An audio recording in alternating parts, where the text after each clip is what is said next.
ভয়াবহ মারাত্মক দুর্ঘটনা এবং কাঞ্চনজঙ্ঘা এক্সপ্রেসের এই দুর্ঘটনায় চাঞ্চল্যকর তথ্য সিএনএর অন্তর তদন্তে উঠে আসছে। আমরা নজর রাখবো এই চাঞ্চল্যকর তথ্য যেগুলো সামনে আসছে সিএনএর অন্তর তদন্তে। সিগন্যাল বিভ্রাটে দুর্ঘটনার কবলে কাঞ্চনজঙ্ঘা এক্সপ্রেস। প্রথমে মেন লাইনে আগেই ছিল মালগাড়িটি, মালগাড়ির পেছনে আসছিল কাঞ্চনজঙ্ঘা এক্সপ্রেস। কাঞ্চনজঙ্ঘা এক্সপ্রেসকে সাইড দিতে লুপ লাইনে মালগাড়ি, সূত্রের খবর এমনটাই। রাঙাপাড়ির কাছে মালগাড়িটিকে লুপ লাইনে নিয়ে যাওয়া হয় এবং আধ ঘন্টা লুপ লাইনে দাঁড়িয়েছিল মালগাড়িটি, তেমনটা আমরা জানতে পারছি সূত্র মারফত।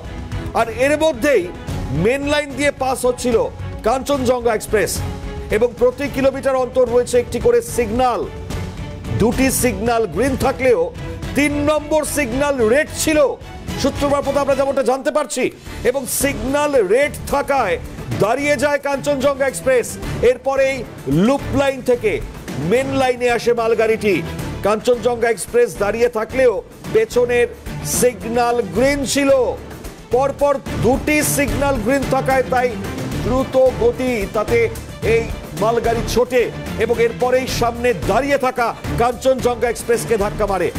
কাঞ্চনজঙ্ঘা এক্সপ্রেসকে পেছন থেকে সজোরে ধাক্কা মারে মালগাড়িটি এবং কাঞ্চনজঙ্ঘা এক্সপ্রেস লাইনে দাঁড়িয়ে থাকা সত্ত্বেও কিভাবে পেছনের দুটি সিগন্যাল গ্রিন ছিল, এতগুলি যে খবর আপনাদেরকে জানাচ্ছিলাম সূত্র মারফত।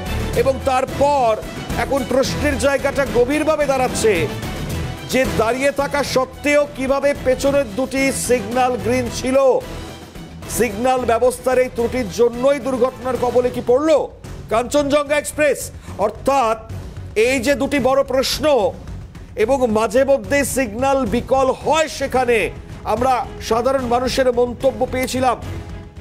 ফলত এই জায়গায় দাঁড়িয়ে অবশ্যই এখন বড় প্রশ্নের জায়গা যে এই দুর্ঘটনায় তাহলে পরে কি কি কারণ, যার অনুসন্ধান এই মুহূর্তে রেল করছে। এবং একই সঙ্গে দাঁড়িয়ে এই দুর্ঘটনার পর তদন্তকারীরা যেভাবে তদন্ত চালাবেন এবং তারপর আর কোন কোন তথ্য উঠে আসবে। তবে তার আগে সিএনএর অন্তর তদন্তে আমরা যেটা খতিয়ে দেখলাম, অন্তর তদন্তে গিয়ে তাতে কিন্তু এই বিষয়গুলোই সামনে আসলো।